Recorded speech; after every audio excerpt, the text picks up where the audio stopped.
Revenons maintenant au comte de Saint-Germain, ses antécédents locaux l'expliquant déjà mieux. Il est reçu par Louis XV, ce qui était un privilège. Et devant le roi, il maintient la légende de sa longévité. Il parle de la mémoire des siècles. C'est donc un témoin de l'histoire. Et je pense que c'était là sa mission essentielle. Louis XV était intrigué par lui pour plusieurs raisons. Et c'est Madame de Pompadour qui l'a présenté à Louis XV en déclarant: j'ai l'honneur de présenter à votre majesté monsieur de Saint-Germain, qui est assurément le plus vieux gentilhomme du royaume.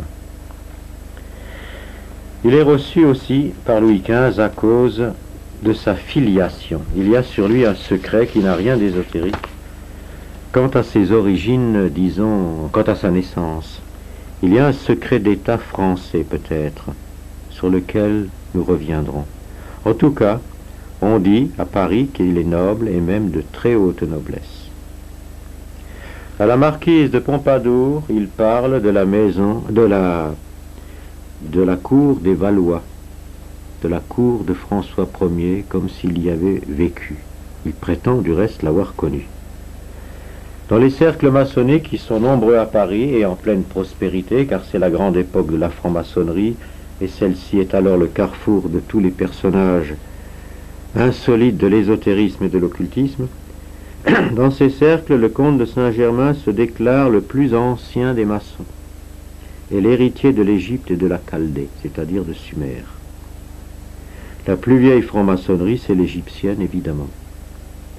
Et du reste, Cagliostro, qui se donnera pour le disciple du comte de Saint-Germain, créera à Lyon un rite maçonnique égyptien, le rite de Memphis-Mizraïm. En Égypte, la franc-maçonnerie était une société secrète dans l'Église, pas en dehors. Elle groupait des architectes et des artisans qui étaient répartis dans les temples égyptiens pour surveiller l'état des bâtiments et pour veiller aussi au bon fonctionnement des rites. Un de ces personnages, plusieurs sont devenus célèbres parmi ces francs-maçons égyptiens, notamment Senmout, qui fut le favori de la reine Hatshepsut. Louis XV, qui est un homme qui ne reçoit pas les mythomanes, mais Saint-Germain à l'épreuve, car Saint-Germain a de petits talents. Louis XV sait qu'il a un don sur les perles. Il lui confie des perles qui sont malades ou insuffisamment épanouies. Saint-Germain les emporte chez lui et les rapporte. Leur valeur a triplé entre-temps. C'est de l'alchimie. Et de l'alchimie à l'égyptienne. Un pouvoir sur la nature, des minéraux et des perles. Les perles, ne l'oublions pas, existaient au voisinage de l'Égypte, en mer Rouge, où elles sont encore pêchées.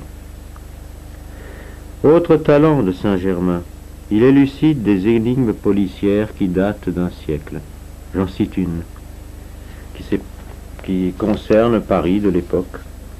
Il y avait, je ne sais plus dans quelle rue, un personnage, un genre d'alchimiste, qui avait sa maison. Un soir, il rentre chez lui comme d'habitude. Une heure après, vient un visiteur. Le visiteur sort quelques heures après, et le propriétaire de lieu ne le revoit jamais. La police fouille la maison, il a disparu. Saint-Germain, dans un club maçonnique, se met en transe et revit les événements. Il dit que dans la maison, il y a une porte secrète dans un mur, un escalier et une cave qui servait de laboratoire. Et là, il y a le squelette de l'homme, il a été assassiné par son visiteur.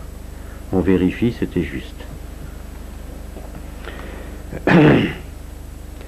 Malgré, s'il intrigue par son origine que l'on suppose royale, c'est un homme qui s'habille néanmoins simplement.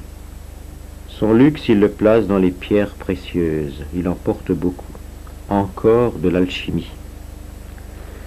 Les Égyptiens passaient pour avoir produit des émeraudes énormes par alchimie.